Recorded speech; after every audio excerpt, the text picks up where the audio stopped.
Just let me take it back.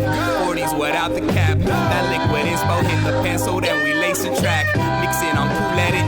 They asking who let them get it. Just be myself and I get all the credit. We headed in a direction uncertain of final destinations. Concepts on the paper, making waves with just the basics, and that's solid time and garage band. These beats aligning with the mind of the two rhyming high end with dreams of signing. Yo, I don't even believe in just some new. Hey, just a little bit of something. Is that Is that the King of the South?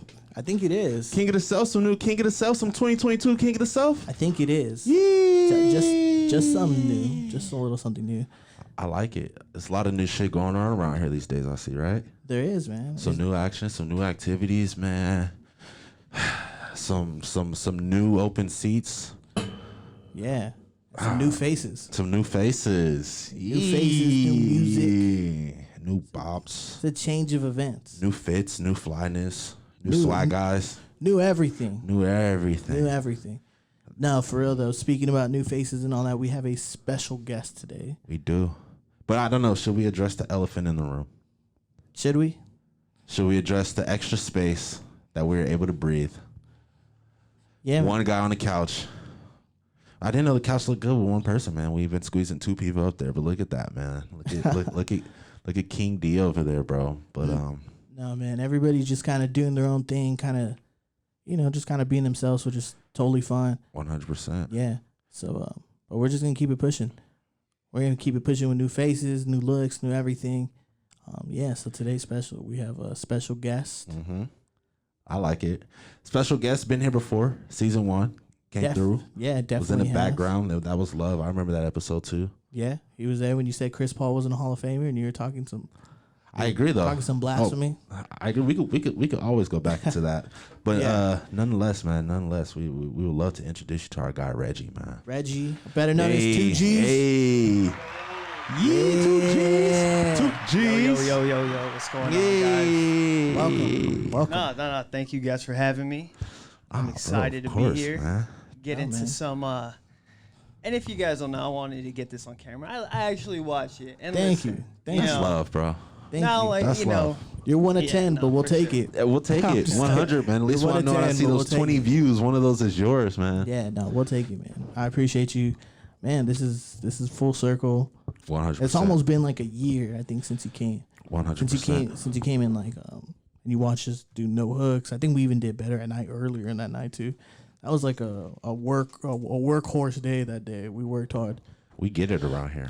Yeah, it's been a year. It came up on my memories. Did it? Okay, yeah. So it's been a year. So it's for sure full circle. Oh, that's fresh. Yeah. Hell yeah. That's fresh. Yeah, that's super hard. But I mean, I'd like to readdress that statement. We could go back to a year later. I think we could put a little more context into the Chris Paul conversation. No, you're just wrong. So you're saying Chris Paul isn't a Hall of Famer, though? Yeah. No. Should we get even into it? I know. I don't even want to get into it because I can't even. I would ask you what's the last full basketball game you watched from start to finish, and you'd probably say some like the 2008 finals, and I'm not here for it. So I respectfully think, I don't know. You can call me, you can say whatever you want, but I feel like you need a win before you get in that. And I feel like Chris Paul has taken a lot of L's in a lot of places and a lot of games and a lot of we can speak to the skill level, but at the end of the day, it's NBA. A lot of them got a high skill level, but did it come through when it needed for his whole career? And then we just see it in the finals again, another choke. Who knows? This might be the year for him. They just won what, 19? And if it's not, they won 19 straight. We might have to get back into this. And if it's not, a little, and then you have a point. Yeah, and then you have a point. But I mean, like, he's getting old. I'm not gonna knock his skill. Like, we understand, and I'm a point. They just he's named a point him guard that he's like in the top 75 players that the NBA just did for the 75 year. You're gonna tell me you're gonna tell me there's 75 other people in front of him who. But listen, no. But he's been in the game for a while. He's been in the game for a long time. And I'll agree with you. Like, I'm not even a Chris Paul. I'm not even a Chris Paul dude. But I'm a Laker. I'm a Laker dude, and he's a Clipper. You know, I don't got that much love for him, but I know, at the end of the day. He's not the saving grace that everyone think he is. Let's be real. No. I agree with that. He isn't. I'll give him top 10. But let's be real. Which point guard really is? Like, which point guard really is that dude? Like, other than Steph, but, like, look who's built around Steph. Like, Steph has shooters. Like, Clay's. But Steph built himself there, though. Steph, and he won building himself there, you put Steph in Detroit, and they're not winning. You know what I'm saying? But we don't know that. But that's what I'm saying. That's that. not, like, the impact of the point guard is, like, It's tough. It's tough to do it by yourself, and especially as a point guard, like it's just. But they put him on some teams, man. We can't sit here and say that. We can't. They had Lob City. They was right. Lob City was right. Lob City. Well, they didn't catch the lob. They missed it. They did the thing. Yeah, and they missed the lobs. Then you throw him with D-Book, and like he got to the finals, bro. Let's be real. He got there. Like, and he's also was James Harden. He had bro. How many motherfuckers we gotta give him? Is Blake that dude? Is Blake Griffin is Blake Griffin really but that dude? But at that time, he was the hope. There was a lot of money into Blake, DeAndre Jordan, Lob City. Like, come on, bro. Like, if we gonna sit here and say that, we can say the same shit about Chris now. Like, now, do you give him top 10 point guard of all time? I'll give him his credit as a point guard. I just think the Hall of Fame, though, he should win one. No. And he should win one, respectfully. His career ain't over, so like, yeah. You know, we could touch on that again. But just for like the sake of like top 10 point guard though, right? Yeah, all time? No doubt. Cool. Top 10. Yeah. And I agree with that. Yeah. But Like, I will respectfully say this. I won't put him in the top 5. And I can respectfully say when's the last full Suns game you've ever watched, or the last full like Chris? Or when's the last NBA game you really watched? I can't even. I've never seen you watch an NBA game or get hyped about anything that has to do with the National Basketball Association. I don't stop. Who's the commissioner? I'm not gonna lie. I watch it. Adam Silver.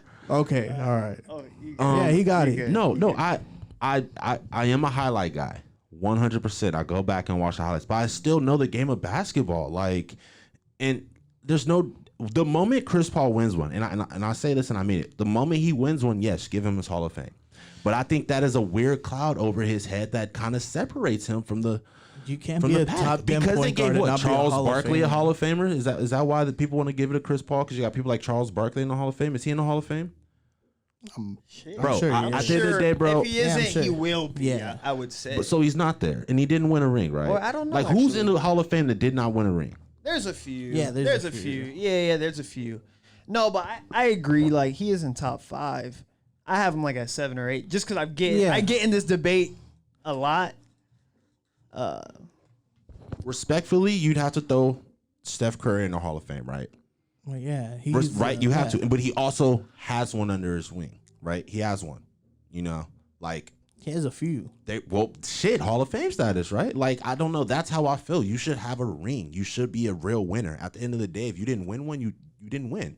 Like, you win or you lose. Like, unfortunately. So until he wins one, and he's had players and teams to win one, he's got in there. He's choked so many times. Like, and that's fine. It's 82 games. It's not easy. I'm not gonna sit here and be the outside person, and that's just talking and ain't in there playing. I get it. But at the end of the day, Karl Malone, Hall of Fame, no ring. but think what the era. Charles Barkley, Hall of Fame, no The ring. era.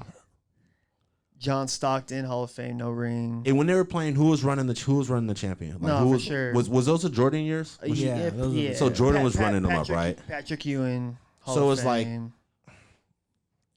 I don't know. I feel Yeah. like Chris needs to win one, like Reggie Miller. respectfully. And the moment he wins one, bro, you give him all his flowers. But until then, he's just not the Hall of Fame player that people think he is. He is a wonderful player, 100%. But he don't give him the Hall of Fame without winning one, bro. Don't give it to him that easy. Like, that's how I feel, and I stand by that. Yeah, you haven't watched a full NBA game in forever. I can't remember the last time. I've never seen you been like, oh shit, the finals are on. I'm like, damn, the Western Conference Finals. Or like, oh, tonight's gonna be good, like it's the Warriors and Nets or something. And you're like, whatever. I don't know, man. Like, you'll watch people ice fish before you watch like a big game. Like that. That's the only reason why I'm taking your Chris Paul take. Now, if you're busy, that's cool. Yeah, if you're busy, that's fine. But yeah, you can't be speaking on the NBA if you haven't seen a full game in like forever. But I know, but I've played basketball my whole life. Like I could speak on the NBA. You still have some say. Yeah, like I know the game. Sure, I've played the game. Like I know the game. And I played the game. You're the dude at the bar who's like, yeah, I won CIF, so like I know everything. Not even, bro. Like, I know basketball. Not even. I just know the game. I know the game, and I'm a huge fan of the point guard position.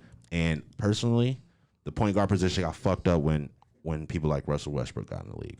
Respectfully, yeah, that's a different story. And I don't even want to put D Rose in that category, but D Rose, unfortunately, D Rose had to feel the wrath of like if technology was up to date, D Rose wouldn't have had that knee problem.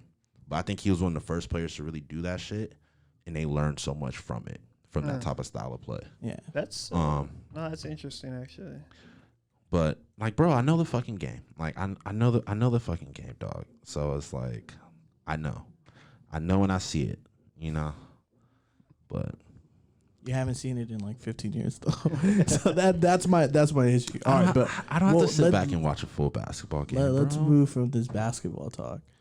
Man, so what's new with you, Reggie? I've been seeing a lot of new stuff. I see a lot more of the fit pics. Yeah. You had a hard fit the other day at Disneyland. Oh, that shit was cold, bro. Appreciate I had to. y'all. I couldn't pass that one up. That was cold. And not only that, man, I fuck with the videos, the swag, the walk, the look at me. I'm like, this man's damn near a model, bro. Okay, this man's damn near a model. Yeah. Nah, man. I mean, like, what we were talking about off camera is just the past year, people have more time, kind of experiment with, what they want to do. And, it just gave me time to really do my sneaker outfit type thing. And, yeah, man, now I'm just kind of in the groove. And the one thing about Instagram, man, like I've been staying consistent, and like it's like cliche. People like in the explore page, but when you stay consistent, bro, like you start, people start seeing the stuff, man. Yeah. No, I know. We talk about it all the time because it's one of those things where social media is kind of that weird game where it's like, all right, if you show social media some love, like it'll throw some back your way. Yeah, man. Because like the whole idea of the algorithm is like, think about it, bro. Like Instagram wants you on their app all day, and it's gonna reward you for posting. Oh yeah. So other people, it's a game, and it sucks because it's like social media ain't everything, and I'm not saying that that's gonna run it my whole life from here on out, but it's cool, if you use it right, and it's all about balance. Yeah. You can have your fun and get, your creative ideas off or do whatever you want to do, And now with Reels, everything's so quick. Everything has to be quick, and it almost makes it easier. Yep. Because I just got to make a little 15-minute video. Yep. Something quick. Yeah. People like it. Boom. How long it take you to cook it up and edit and all that shit? Because I see your shit, bro. Your shit got some detail to it, bro. You spending time. You're spending time. You're spending time. It isn't too long. I've got a lot better, but the funny thing is, like, my girl, she does social media. Uh-huh. So I'm not gonna lie. Like at first, like the first few videos I was doing, she was helping me edit because she makes. I clown her all the time. Her job is to make TikToks. That's tight. Don't clown, bro. That's tight. No. That's tight. It's dope, but it's just funny because it's like, who would have thought? Yeah, right. And that just goes to like, like the time, like there's a full-on department of social media, right?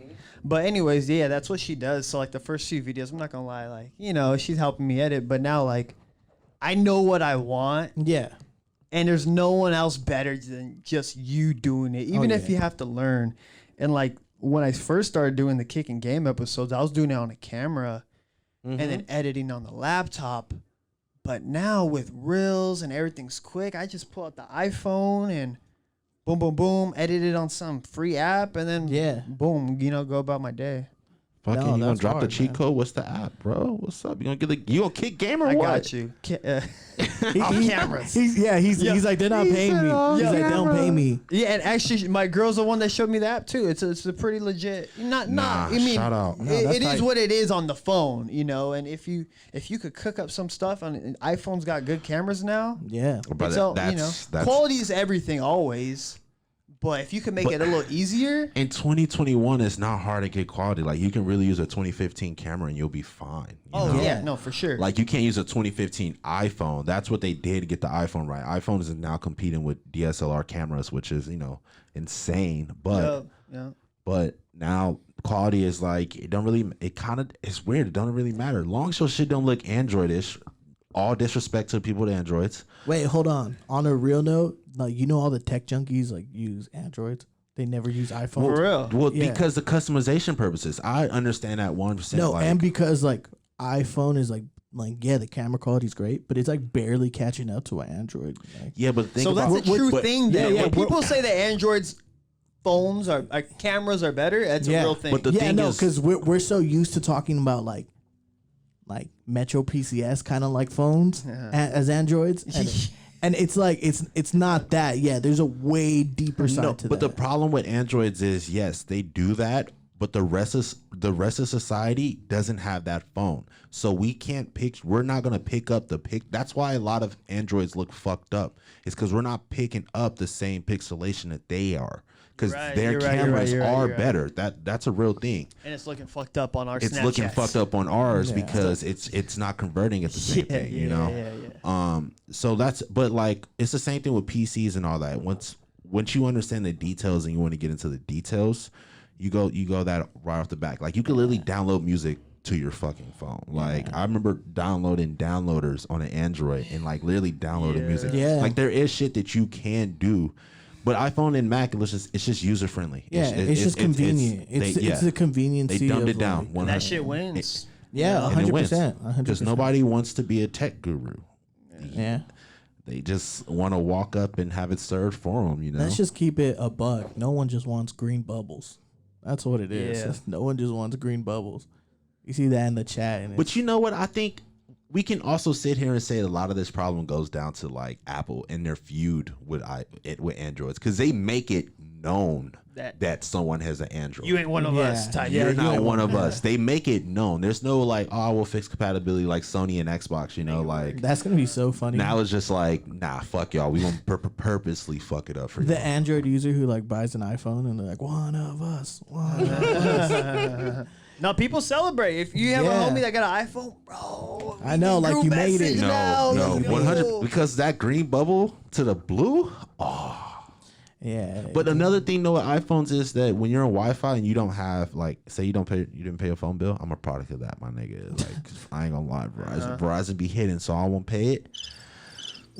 Hey, we could still get it. Like, we can still have our conversation. We can still you function. You can still call me. You can we could FaceTime. You know what I'm saying? Like, if I'm stuck, hey, can I get your Wi-Fi real quick? Meet me at the Starbucks. We good, bro. That was me. Got you. That was me up until like sophomore year of high school. Real shit. 100, bro. Honestly, on the iPods, bro. Yeah, on the iPod. Yeah, as long as you had. Can we petition for them to bring back an iPod, because the iPhones don't cut it?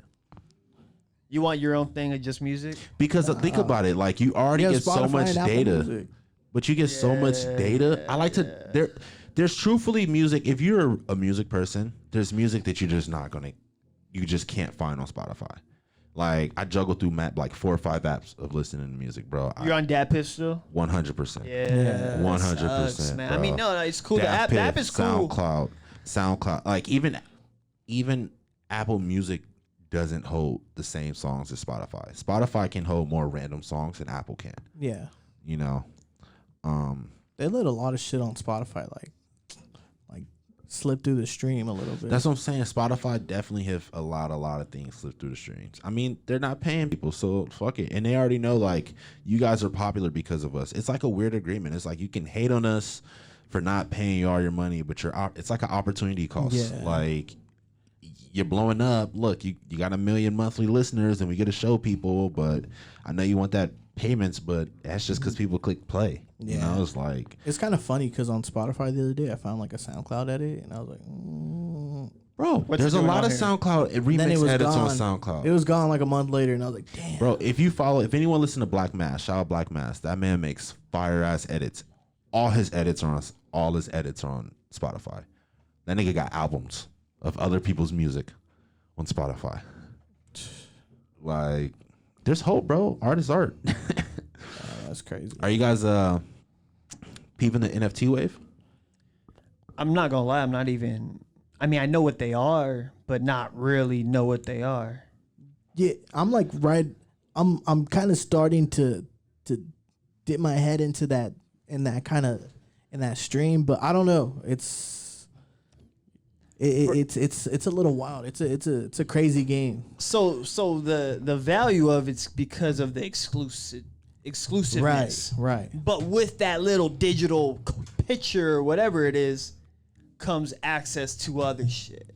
Is what I'm kind of sometimes. Yeah, I think basically what they're doing is like it's been easier for me to understand NFTs lately because if you take a step back and realize that it wouldn't have got here this fast if Fortnite didn't exist. And GTA. If GTA and Fortnite didn't exist, it wouldn't have got here. And why is that? Because of the microtransactions that was going on in the game. And then when they realized that a lot of people, since Fortnite, they drop a lot of skins in their shops and they take them out. And then they'd be like, oh, you might be able to get this or we'll never put it back in. So it started showing that people will pay for digital assets, right?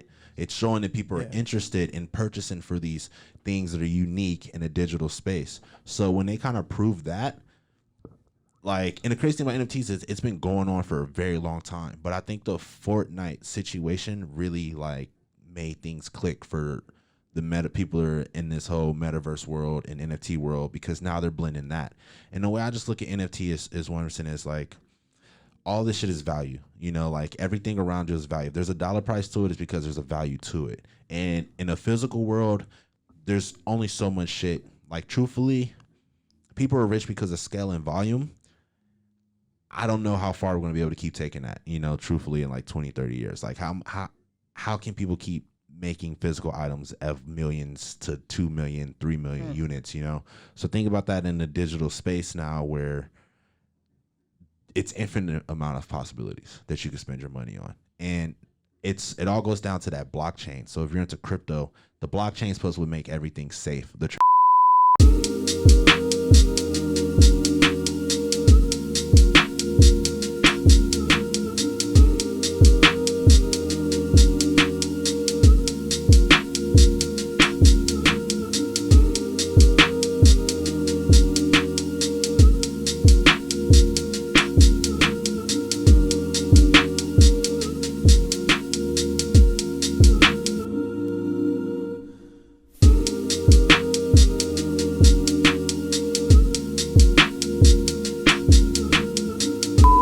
Part two. Brief information. We're back. Part 2. We're back. I don't know, man. I can keep going into the NFT, or we could just go to something else. I feel like the vibes already switched. But yeah, man, bro. It's just new ways to make money. And I think that's what it is. People are going to find ways to make money, and this is a way to continue to make money. And like, so that's just one. Peep this. This is what I heard. Independent artist, right? Makes an NFT for his upcoming album. The NFT is 50% of the album. He sells 50 shares or NFTs of it. Right. Now, and I heard this on Instagram, right? If that idea works and that keeps growing, you're cutting out the whole label situation. Right. Not only that, but now your fans are fucking with you because they own part of that album. So it's almost giving that percentage to people that are, or the reason you're going to be raised. So it's going to be, the idea is it's going to be a cycle where the people are going to keep listening to you because they own it. And then since they own it, they're getting money out of it. And then they're going to keep listening to you. And then boom, boom, boom, boom, boom. And you're cutting off the whole industry type thing. Shout out Tory Lanez, because, you know, I saw some with Tory Lanez, what he did with the NFTs. He dropped an album and sold it for $1. Now, I've always said this, man. There's the power of $1 can take you so far. It's all about volume. You get 1 million people to give you $1, you have $1 million. Well, Tory sold an album for an NFT, and 1 million people gave him $1. He made $1 million in like under a minute. Damn, You I didn't know what I'm that. That's recent. Is that his 80s? Is that his newest album coming out? I don't know. There's a video, like I'll try to find a video and show it to you one day. But there's a video of him like being recorded, like we just made $1 million. He was like, but I'm not. He was like, I'm happy for y'all because it goes back to what you're saying. Is now they get to make money off of it. Yeah, because they bought it for $1 and they own it, and it's documented that they own a piece of this. When they sell that, it may sell for what, $5, $6, $10. You know what I'm saying? Or let's say the album's a classic, right? 20 years from now, and if that's still a thing, I'm sure it's not going to disappear or whatever. That changes a lot of things, but man. I think the NFT thing is beautiful for more specifically artists in general, and like not musical artists or anything like that, like fine painters, digital artists, Talking things about like photography that. now and there. Yeah, because you can now make specific one pieces and let it fly. You know what I'm saying? Like, you don't have to let it sit in your inventory for so long and this and this. You know, I know it's hard for actual painters and artists to get your work off. And in this space now, if it's so unique, people are like, oh, that's mine. Oh, you don't got this. And if people start seeing that imagery around, it's like, yo, that image is tight. Who owns that image? Mm-hmm. Next you know, they go down to the blockchain. They got the name of this person who owns it, and now that value goes up. Like, oh, I want to buy that from you for this much, right? And then what, 20 years, 30 years down the line, if we still rocking his digital assets, now you got a 50-year-old painting, like a 50-year-old like piece of work from someone. Think about that worth, you know? It's like, it's just value, man. It's putting value on anything. Like, at the end of the day, it doesn't matter. You could put value towards anything. Like we can make a one-off lighter. You know what I'm saying? Like, one-offs of the future. I've always felt that way. One-offs and samples and B grades and all that shit now. Like, there's value in being a loner, you know, now, you know? I don't know if that analogy made sense, the value in being a loner. But, like, if you're a one-off piece, you know what I'm saying? Like, now it goes you're back to being one-off. exclusive, Yeah, limited. you know what I'm saying? Right? Yeah. Exactly. But doesn't that kind of, I know because a lot of people kind of fight against it, because essentially the one-off pieces takes you away from a bigger sense of community, right? Like, if there's just a bunch of one-offs, like what community? What is it? Like, what community are you really building? It's almost, I mean, you're building a community of individuals who have your one-offs though, because it's like, oh, you got that one. Oh, I got this one. Oh, you got that one too. Yeah, I got this one. Damn, how'd you end up getting? No, I know, but that's what I'm saying. Like, it's kind of like, it's different because then, like, you think of Kanye's take on Yeezy, right? Like, what did he say? He's like, oh, I wanted Yeezy to be like affordable and for everyone. Everyone to have. Yeah, I wanted it for everyone to have it. That was his sense of community. I wanted it to be affordable to the point where everybody can have it. And that's what I'm saying. Like, that's where the one-offs kind of like knock that idea. Truth. That's very true. That's what I'm saying. I know. But no one's tripping off the now. person with the Picasso. Huh? I said it's kind of fuzzy now. Am I tripping?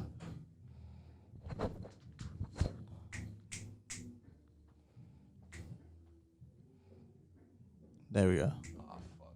Nah, you good. I think it just kind of went like that. Are you sure you was watching it the whole time? time? I was watching it the whole time. Sorry, some more technical difficulties. It's all good, man. We all No, but yeah, that's what I'm saying. That it kind of takes away from the sense of community, right? Like a lot of that creative aspect is based on like community in a sense too. Yeah, but when you want to get your pockets paid so you could create something else that's more community. And I think that's what's beautiful about it, though. It gives the power to the artist of being like, hey, this can be a one-off, and this is going to be for everyone else, to enjoy it. Yeah, but that's what I'm saying. Like, essentially, yeah, right? Like, obviously, some bills have to be paid. We live in a real world where things... fuck bills, materials, bro. Yeah, well, things have to happen, right? You have to have a roof over your head. The bare essential, right? You have to have that. But that's not, like... When you listen to people, like, I'm just gonna go back to Kanye, where it's like, none of that stuff kind of really matters. Where it's like, I just worry about the art. I worry about this, and then like you'll hear, like, a lot of people even in streetwear or like things that are trendy, just be like, like, not really in it for the money. Like the people who have stayed around for a long time, like Bobby Hundreds and stuff like that, where they're just like, yo, I'm not really worried about all that other shit money wise. I'm just worried about like the influence I have on everything else. But you know what? When I hear comments like that, though, you normally hear comments like that about people that already got the money. That's what I was gonna yeah, say. that's what I'm saying. It Yeah, must be a good feeling to just like that's what I'm not saying. care. Not saying that he doesn't. No, not saying that he yeah. does care about money, but it's under the assumption that like I'm good. Yeah, that you he's know, good. so I could afford not to trip Yeah. about it. And that's all about your balance. Like if you understand what your cost is, and you can afford your cost, you know, all your materials, what it takes to get it done, And make it maintain. and sell it and maintain. You're not tripping off the extra profits to being greedy. You know, that's when it comes down to an artist point of view where, all right, cool, now we can up this, afford it, and keep it going. Like the profits, I might only be taking what? All right, you could take, just throw some random shit out there. You can have 50% profits and be like, you know what, I'm cool with 10%. I'm throwing 40% back into it. You know what I'm saying? And that's when that goes in. I'm not really worried about the money. Is when someone can take a 50% profit or they can spend 40 back into the business to be more creative. Right. And then that's when they'd be like, I don't really care about the money. Nah, they care about the money, but they're shooting about 40% back into their business. That's when you don't care about the money, is when you're shooting it back into your business. Because if you can't create because your business is not there, you caring. No, yeah, no, you know what I'm saying? I agree. But that's what I'm saying. But that's my whole thing, is that it's just like, yeah, 100%. Like people care about that stuff, and yeah, you have to start somewhere, right? But yeah, that it was just my devil's advocate to the one of ones with the NFT, because it's like it kind of goes against the whole sense of community, and essentially, if you're gonna sell an NFT, and for it to do well, I would imagine, I'm not too well versed with the NFTs, but for it to do well, you already kind of have to be something or someone. 100%. So that's what I'm saying. I'm glad. That's what I'm trying to get around to. I'm glad you tapped into that, because I had another early on explanation when I first got introduced to NFTs. I had a gentleman who gave me a decent breakdown and a wonderful example. He was saying that, and we're going to take it to a music sense, because I think this is better for NFTs opposed to just dropping a single for it. Because now we're just creating content for like SoundCloud, Spotify. You know what I'm saying? Like that's not what these artists are doing now. Strictly making content strictly for NFTs. You know, like just how people make content strictly for reels and this and this. You know, they're choosing to make it strictly for that. I think the value of NFTs will be super dope. And this is the example that I was given.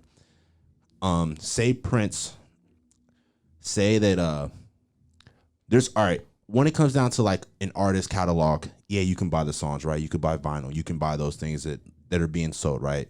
But what's really invaluable that you can, if you were to get your hands on, like say the actual Pro Tools session, right? Mm-hmm. Okay. Of a Prince, like say it's Dust Cry, right? Say that you can purchase the actual piano loop that's used in Dust Cry from the actual just that, like you're not gonna find it anywhere else. Like you own just that stem of this song. That's high value. That's like putting a Picasso in your house. You know what I'm saying? And I think that's where NFTs are kind of tight. Like if someone was to do it, like if Jay-Z was like, yo, you know what, y'all like, or better yet, Premier, say DJ Premier or something like that, or fuck it, Dilla. Say we could, because I'm thinking drums now. I'm just thinking drums. So say someone's like, all right, you can get this drum loop strictly from Dilla's the session, you know, of Dilla. Yeah. And it's actual, if it's verified and you purchase it now, you're like, yeah, bro, I got it. Play it for your homies when they come over, yo, look what I got. No, it's hard. I just think that it gets tricky, right? Because like essentially people get paid off the royalties, and like every time that one loop of when Doves Cry plays, everyone's got to get paid. You got to get paid.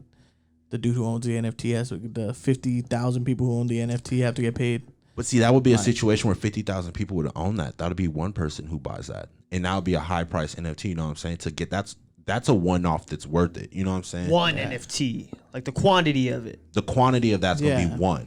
It's like only one person's going to get this drum loop. Yeah. But then at what point are you going to be like, well, I it's cool enough to share the cost with somebody else? Because when Doves Cry gets played a lot, that's like the residuals aren't hidden on. It's NFTs, like Sweet though. Caroline. Like every time the Red Sox play, it's gonna be like, I gotta pay this dude too, because I just sold him like. But there's no residuals on NFTs like that. It's because it's like it's what you it's what you put up. It's what you put up. It's kind of like if someone put a USB of, like I said, if you had a Pro Tools session, all the Pro Tools sessions of Jay-Z's Reasonable Doubt, right, on a USB. and like you can purchase that one off, right? And now you got it up in your house in a case. Like this is as a flex, right? you still Yeah, like, but isn't that kind of strange though? Because you can be like, oh, I own a corner of a Picasso, but if somebody flies that Picasso on a banner across the sky, you get no money from it. But you're just like, oh, there goes something. That's like somebody flying your car in the sky and just be like, oh, well. But I think you have to look at more of the NFTs, right? Of like, it's just a fly thing. When people, it's a flex. It's just a flex. It's not all right. So when it comes down to ownership, besides the flex, it's title. It's really owning title. It really has nothing to do with any of the extras. It's about owning title, and owning title is that you have the right to either dispose of it if you want to sell that original, or you can choose to not sell it. And things like that. If you don't own it, you can't choose to sell it. You can do that with a bag of hot Cheetos you buy at the store. No, but but the difference is you can do like that with anything. What the blockchain's creating is like receipts. It's a digital receipt. So it's in a public file that you purchased this. No, I'm not knocking it. You know it's definitely fly. It's just a flex to me. It's just more of a flex than anything. It's just a what's flex. the shoe game? What's the street? What's the like? You speak on it. What's the shoe game? Man, though? that's similar. It's the same shit. It's value. It's a dollar value. On okay, an but item. it's a little different because with shoes, there's comfort. There's a lot of other things that can play into the key. It's a physical thing. But Yeah, it's a tangible thing. Bro, The idea of purchasing a shoe, aka NFT. Yeah. Now that shoe's value raises. Yeah. No. Okay. Now I'm. I guess And you it's have the ownership, right, right? to sell it and get the And get profits some of profit, what it is. right? No, and then 100%. but also like anything nowadays, really, for being honest, it's a flex as well. Yeah. Yeah. But Anything you own is a flex, and like it should be a flex because we're promoting ownership. true. You But know, if you think about it, though, a flex is, and nowadays, like, and trust me, I'm 100% not with flex culture, but I respect. It depends on what you're flexing. You know what I'm saying? It really depends on what you're flexing. It's like positive stuff. like respectfully, right now, anyone that got when people's talking shit about Virgil writing quotations on people's shoes, anyone with those shoes right now got a high value ticket on their hands, right? That's a personal flex Right, now. yeah. It's a personal flex. That's a hard flex opposed to, like, oh, we stand outside a Flight Club and got these kicks. Yeah. 100%. You know what I'm saying? Like that flex is a little like people could have did the same thing. You know what I'm saying? For sure. So it's value of what's being flexed, and I think that's why the art game is so crazy as far as like fine art. It's why you see Basquiat's going for millions. He's not here to paint another one.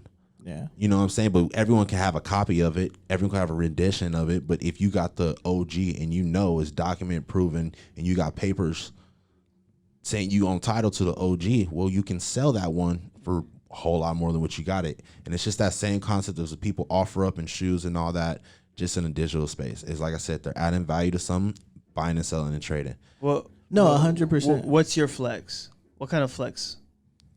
If Me? you were to flex something, I'm just curious now. If I was to flex something, Because you bro, say you're not into it, but I'm a detail flex. I like when people flex the details, man. Like I can't sit here and say what my personal flex is, bro. Like my personal, like for myself, that makes me happy. If it was my flex, is the fact that like if I want to do something, I could do it. Like it's just right Freedom? off the back. Yeah. But no, I'm just saying freedom, or like freedom of the mind. Like freedom of the mind of being like, if I really wanted to do something, I can do it. It doesn't matter. Like I could drop the music, I could drop the Tacklebox, I could drop all this shit and be like, hey, I want to go be a carpenter. I could go and do it. Like respectfully. Like, and that's only because anyone could go and do it. But that's why I said the mind of freedom is I would just know the steps to take to go and do it. And like that would be the only flex that I can say right now. I don't really like there's no physical item, there's nothing physical on me that I can flex personally. Not even the hoodie. It's a 101. It's a 101. It's a 101. It's a 101. It's a But I'm not gonna 101. flex that to like it's I don't know, man. Tacklebox a gang. Y'all know what it is. Like, I don't know. I don't need to flex that. If you know, you know. That's what I like, man. I'm a big if you know guy. I respect it if you know. I think that's the flex. That's a flex. That's Yeah, the flex. that's a If you flex. know, you know. That's a flex. That's a flex. That's There a you go. flex. If Yeah, you know, that's a you know. flex. Like, if I don't have to explain it to you and you see and you connect, like, you know. Like, right off the back. I mean, shit. That's Shit, a flex. right off the back, yeah. Bro, I was it's funny because I see you with the Supreme tee. I was on the facts today, and it's different. It's different now. For sure. Yeah. There was no line, and I know it's not a drop day, but like Tomorrow they got the box logos though. Tomorrow's it's a box probably logo hella day. lines then. I got, I'm not even to be honest. I mean, I'm wearing Supreme. I'm always wearing Supreme, but a lot of it's just from the past. Like I don't even have really even time to even. But okay, But I'm still young though because I'll talk to like dudes in their 30s who are really like about that. Because you're a few years older than me. You probably caught the end of it. Yeah. But during that whole like really Supreme at the top with Tyler's there and all that was just me. Like I had to do research on it more or less. I wasn't really there for it. I can't say I was camping and shit. No, I will say it's funny. I'm glad you brought up the timing of it. It's just that's what it is. I looked at Supreme now in a new light, in a new age, saying it like, wow, this isn't the shit that people are lining up outside for. You drive down Melrose, bro, and it could be like a trap clothing store, bro, and you got a lot of people standing outside. Yeah. Like now, like people stand outside for like anything. The hoodies that are like half punk rock, half this and this. Like they're going for that. Like it's crazy to see. Like honestly, respectfully, that Supreme looking like a Zoomies. Huh. I don't know. I wouldn't go that far because they sell out all the time. It's true, but I'm saying the culture of the block. Like I saw the culture of the block for a while. We've all seen the culture of the block. The culture of the block now is less what it was. So that was for me just kind of like, I thought it'd always be the same. So it was just kind of like eye-opening, like, oh shit. You know what could have started that too is when people were like you had to like text my bad.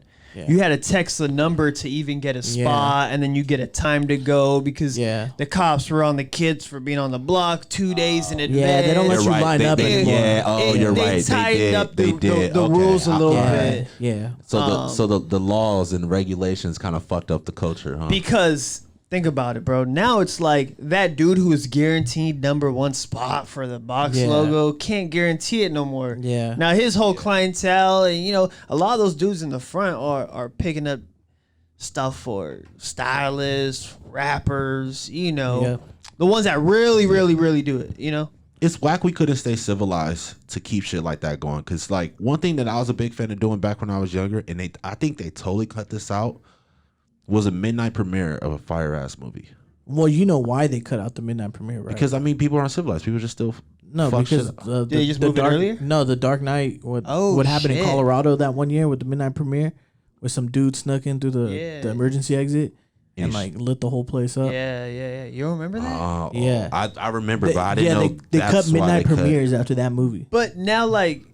That could happen any time of the day. That's the crazy shit about when certain shit get cut out like that. So was that at midnight on Thursday or is that midnight Wednesday? That's midnight Thursday.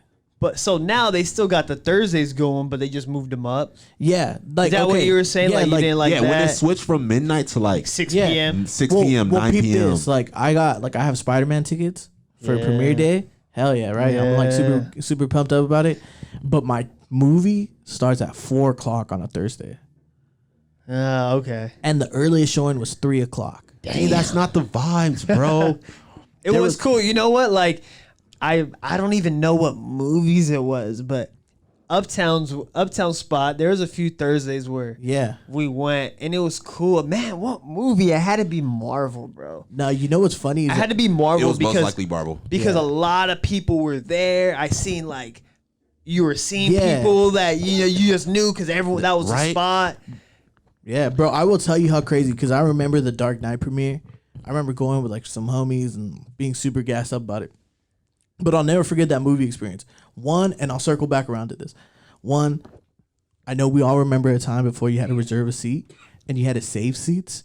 Yeah. Like, I'll never forget that movie because that day it was a struggle to find seats together because everybody's got like a blanket out that covers like 3 or 4 seats and they're like, oh, they just went to the restroom when they really haven't pulled up yet. Or like, oh, they're just grabbing popcorn. I remember it being a struggle to find seats. And second of all, because that was the wildest premiere I've ever been to. People literally had a beach ball in the movie theater. Damn. And we're like throwing the beach ball around because everybody was gassed up to go watch it. Bro, those moments and vibes And movie premieres used to be great. No. They were experiences to watch a whole movie with a full packed crowd. I like that. It was like a I'm not gonna ride. lie. Yeah. I had two options of like the Spider-Man one, and I chose the one with the bigger theater because Right. I'm hoping for like that kind of vibe. And only fans are coming. Wow. No. That's a button wild and setup shit. of fucking I know, right? words. Some. OnlyFans. No, but like you know that if it's a late showing, Passion's diehard there. fans. Yeah. No, honestly, 100 It was passions kind of like there. that Yeah. for I think Endgame. Yeah, the yeah. second one, because that was when the anticipation was Right. like, yo, what the fuck is Yeah. gonna go on? Yeah, no, like just to keep it a bug, and since we're talking about movie theaters, first off, R.I.P. the ArcLight on Sunset. That was my That was your spot for premieres, and I'll tell you why.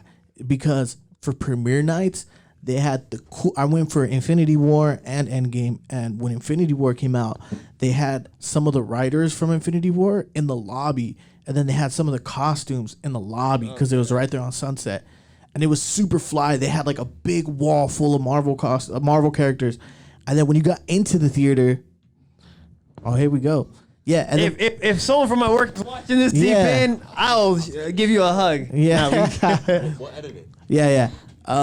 No, so yeah, before the movie started, the usher comes out and he goes, "Hey everyone, movie's about to start in 5 minutes. Who's ready for Avengers: Infinity War?" And the whole crowd goes up. Yeah, like all pumped. All right, everybody ready? Everybody ready?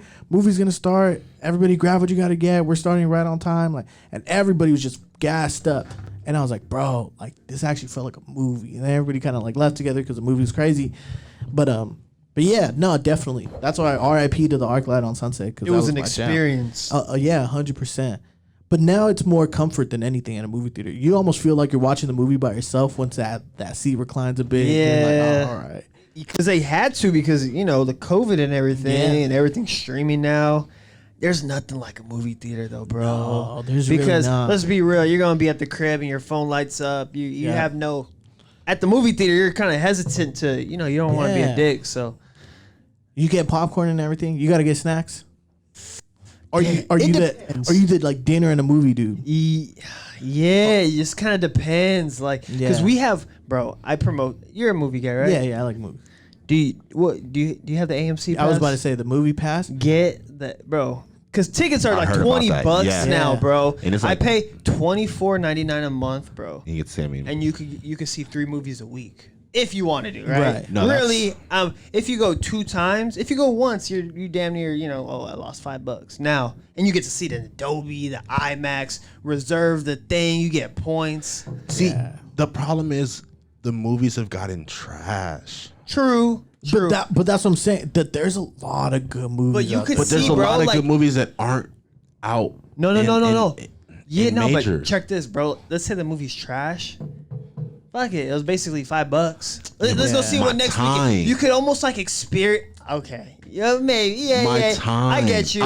Here's my thing with movies. I'm not gonna lie. I'm weird.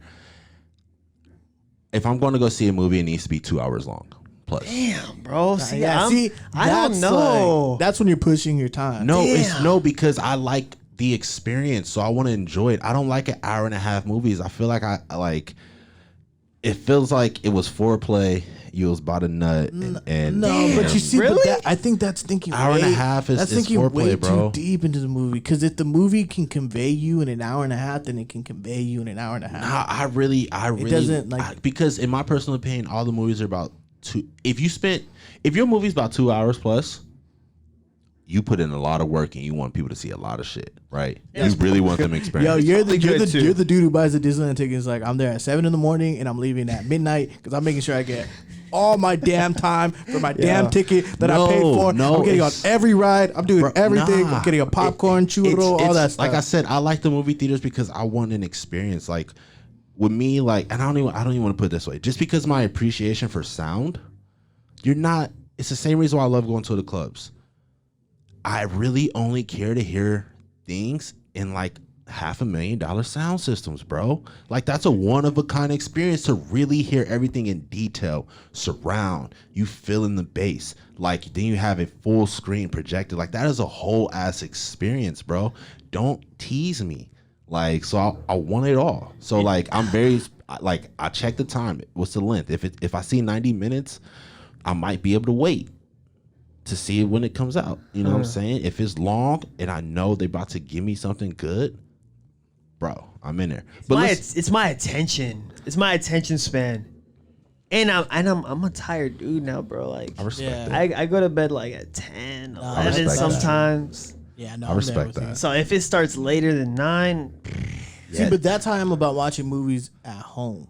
Like I'll watch it, but I'm like, yo, if I'm in the comfort of my own home, like, and I can knock out, I think I'm gonna knock out. Yeah, like that. That's where I'm at with movies at home, especially movies at night. Just because I'm not gonna sit here and say I'm the busiest dude on planet Earth, but like during the day I'm busy. So at night when I do have the time to watch a movie, I'm like, I'd rather knock out.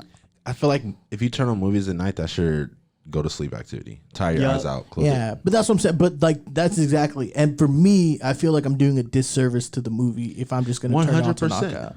100%. If I'm gonna turn it on to knock out, like it's just gonna bug me. Because if I have to watch it in pieces throughout the week, like I'd just rather. See, and I'm a big fan. I've always been. I'm more of a big fan of TV series than movies. Like, see, that's weird though because that's longer. Because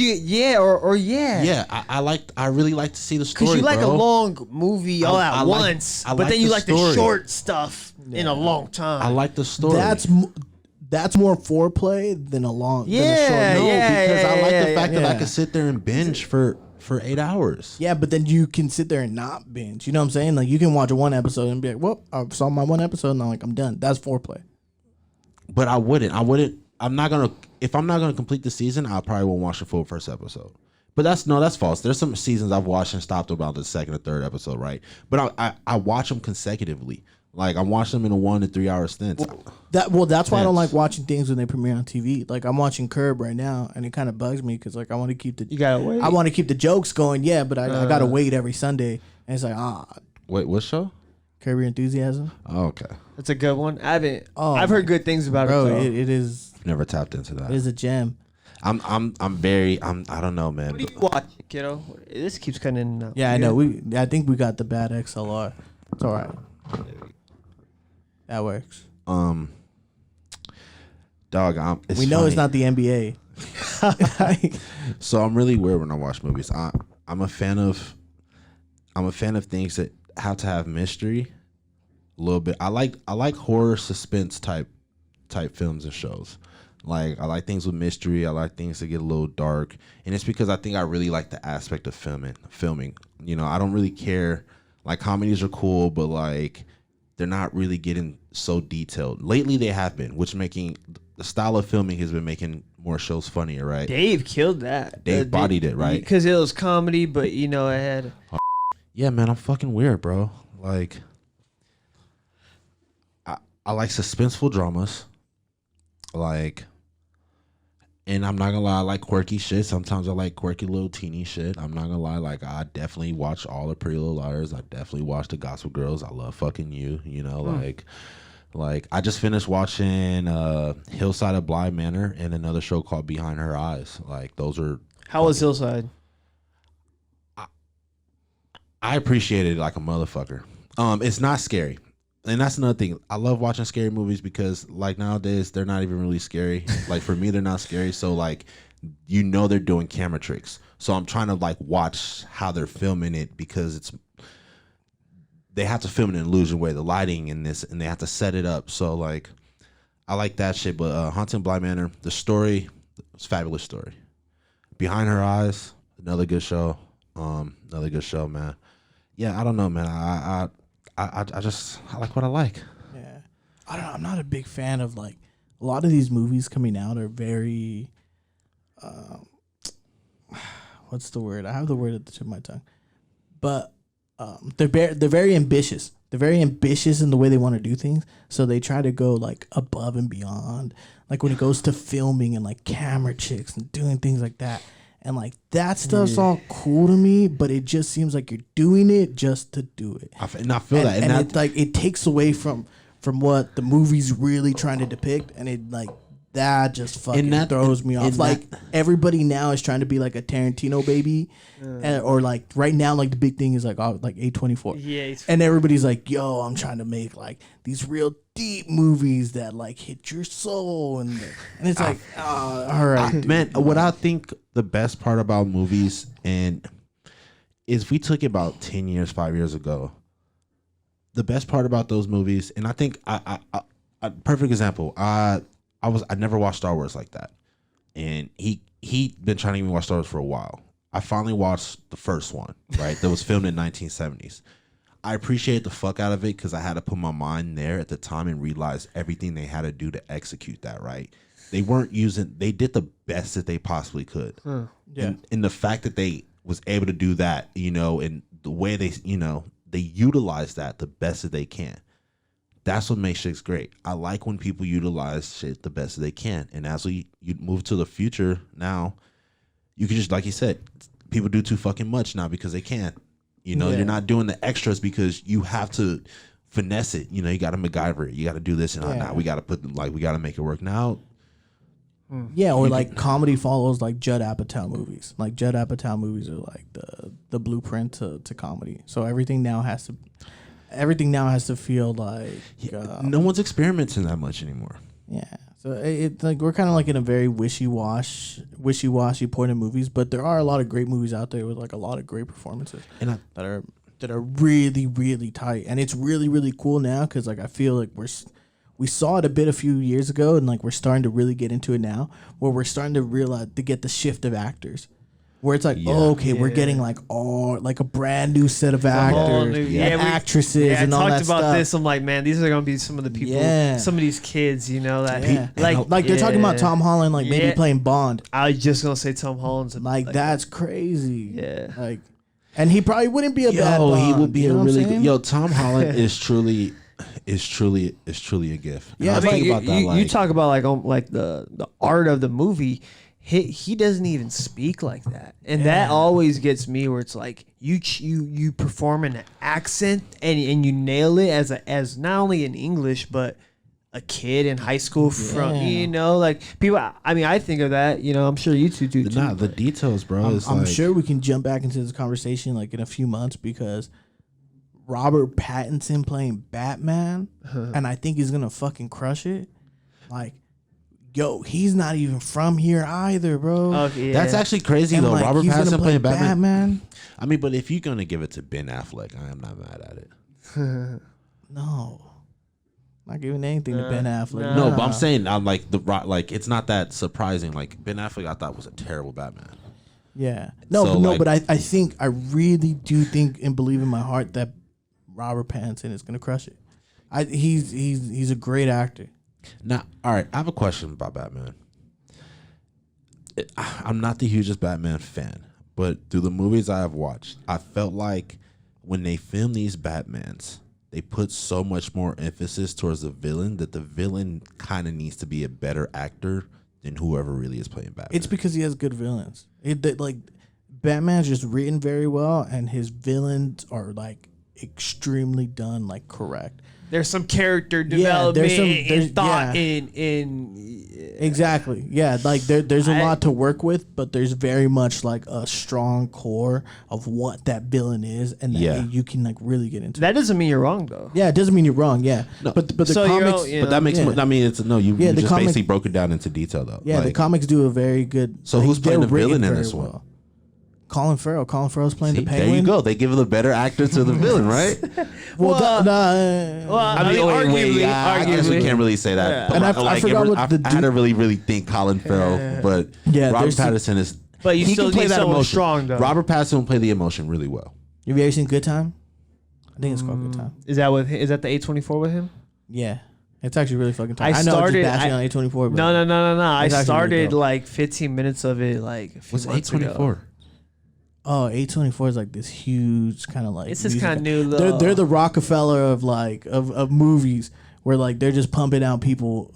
They're the Young Money of movies, and they're just pumping out these like very like they're targeting like these indie. Yes. Yeah, these super indie, nerdy artsy. but not. people. But not like I mean, yeah. Yeah, it's kind of hard to explain, but like, why am I just? They did the movie with Adam Sandler. Yeah, that's the one that kind of popped it. Oh, with the Weeknd and all that shit. Yeah, he's in there. That's the. I mean, it didn't pop it off. You hit. Oh yeah. Yes. Yeah. Yeah. Okay. But you see that but style that makes okay. That puts everything into perspective. Yeah, like the scary, like Midsommar. Yes. It's. Have you seen that one? Nah. Sure. What's the other spooky one? That shit was scary as fuck. It is. I don't. Oh. I'm like, I'd like talking Hereditary. about Hereditary, scary as fuck. Heard that was the last movie that is it fucking scary. Parasite isn't. All right, I'm about to watch Parasite might be under that. Parasite, yeah, But that's what I'm saying. What type of scary? What are they using to scare you? Are they using bro, you just gravity gotta effects? Or watch are they it. using like with that one? pop-ups? Because you It's now good because it's not now in that. movies. I can read when they're about to pop someone to your face. I can just tell right out the back. Oh, someone's about to pop out. Someone's about to walk from the back. Oh, someone's about to pop in the Now you screen. gotta watch Hereditary. Hereditary's good. You gotta watch Hereditary. Is fucking good. It sounded like you enjoyed it. Yeah. I saw The Lighthouse too. The Lighthouse is A24. I thought I was fucking over here bashing A24 movies. But no, for real though. The Lighthouse was good. It had Robert Pattinson It's 'cause and it Willem works, Dafoe. you know? Yeah, it All right, just no, worked. I'm gonna watch it. I'm gonna watch it. It's a whole lot better when you know who's making the movies and then you watch all of theirs because you can see what they do the same and what their niche is. Yeah, it's And like then- Nolan. It's like Tarantino movies, Nolan movies, Yeah. Scorsese. Because you're movies. familiar Okay. with them. Ah, man, that's damn. I could really. Who the fuck is Scorsese and which name a movie? I hear his name. Bro. What are you talking about? Taxi Driver, The Departed. I was just talking about The Departed earlier. The Departed may be one of my favorite movies of all time. I feel you though, because he's used a lot. He's used it He's very Italian, like mafioso, like mob. like Godfather. Yeah, It might be his like. Okay, so is he Godfather? I think. I'm like blanking right now, but yeah, he might be. But yeah, no, Scorsese. That's definitely him. I know Adrian's about to fucking. Adrian's gonna fucking flame us. roast the shit out of me. No, but yeah, The Departed. I love The fucking Departed. You guys should watch The Departed. Have you seen I haven't it, Reggie? seen that. No. Is that it's the with one it's with Jack Nicholson? The Departed. Huh? Leonardo DeVito? DiCaprio, Matt Damon. Bro, it's fucking. They got great. a cast. Oh, Mark Wahlberg. Like that shit is great. What's it called? The Departed. Yeah, you gotta watch that shit. That shit's tight. All right, well, we're running out of time, and my brain's running on E because I can't remember Scorsese movies. About to get flamed by Adrian, my homie. But yeah, man, it's been cool. Expect to see Reg around. Yes. Expect to I'll be see here. Fly Guy Hawaii Hudson sometime shortly. And expect to see whoever the fuck else wants to come Yeah, and sit who down on this knows, man? motherfucking couch. This door's open. It's getting crazy. The couch is open. Y'all know everybody wanted to sit on a fucking black sofa once in their life. All right, let's play some stuff. Just let me take it back. 40s without the cap. That liquid inspo hit the pencil, then we lace a track. Mixing on who let it. They asking who let them get it. Just be myself and I get all the credit. We headed in a direction uncertain, a final destination.